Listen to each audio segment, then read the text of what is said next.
À la recherche d'idées pour utiliser ma levure de cidre, il me reste encore 4 pots, j'ai décidé de cuisiner des pogos.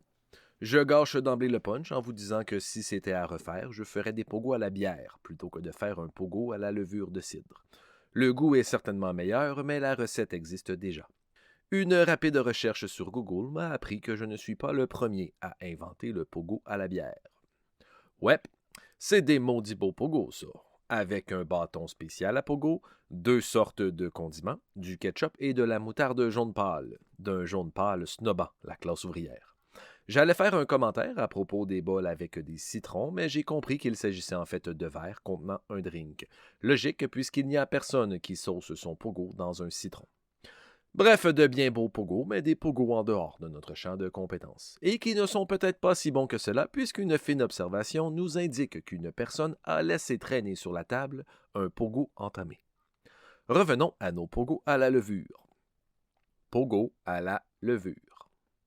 Au moins, j'ai l'exclusivité pour ce qui est du pogo à la levure. Alors voici en grande primeur sur Internet la recette de pogo à la levure. D'abord, allez faire un tour dans les bacs à compost d'une épicerie pour y trouver plein de paquets de saucisses végé. Ce sera la base de vos pogos. Ensuite, de la farine de maïs, qu'on peut traduire en italien par polenta. C'est ce qui va nous permettre de faire des pogos sans gluten. Puis de la farine brune, c'est ce qui nous permet de faire des pogos bruns. La recette dit de prendre du lait végétal parce que ce sont des pogos véganes. J'en ai pris un qui n'était pas sans sucre pour éviter l'étape qui consiste à mettre du sucre dans la pâte. On peut aussi mettre de la bière au lieu du lait. N'oublions pas le truc pour épaissir, puis les épices. Un peu de poudre d'ail du verger du bonheur, histoire de montrer à Marie-Laurence combien ses cadeaux de Noël sont utilisés à bon escient, du jus de levure de cidre de poire, des oignons et des épices à poulet. Et oui, ça prend aussi des bâtons de popsicle. Si c'est pas écrit sur le bâton, c'est pas un vrai. Voilà. La recette maintenant.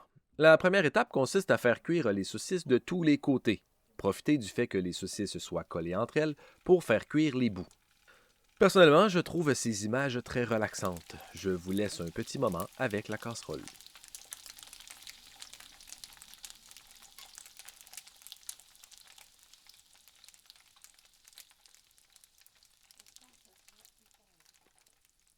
Si la vidéo complète vous intéresse, écrivez-le en commentaire. Je prendrai peut-être le temps de la mettre en ligne.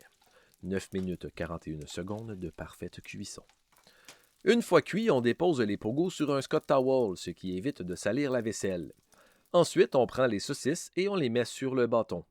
Assurez-vous de planter le bâton sur le côté plat. Il y a ainsi moins de risques que le bâton ne dérape.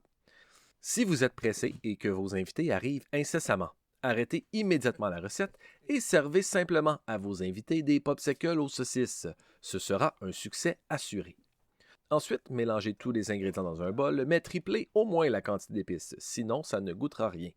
La prochaine étape est très dangereuse, pour vrai.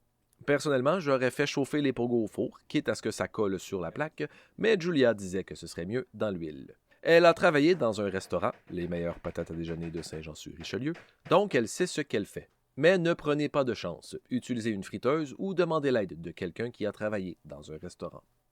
Bref, on sauce la saucisse dans la panure. Au complet, s'il vous plaît.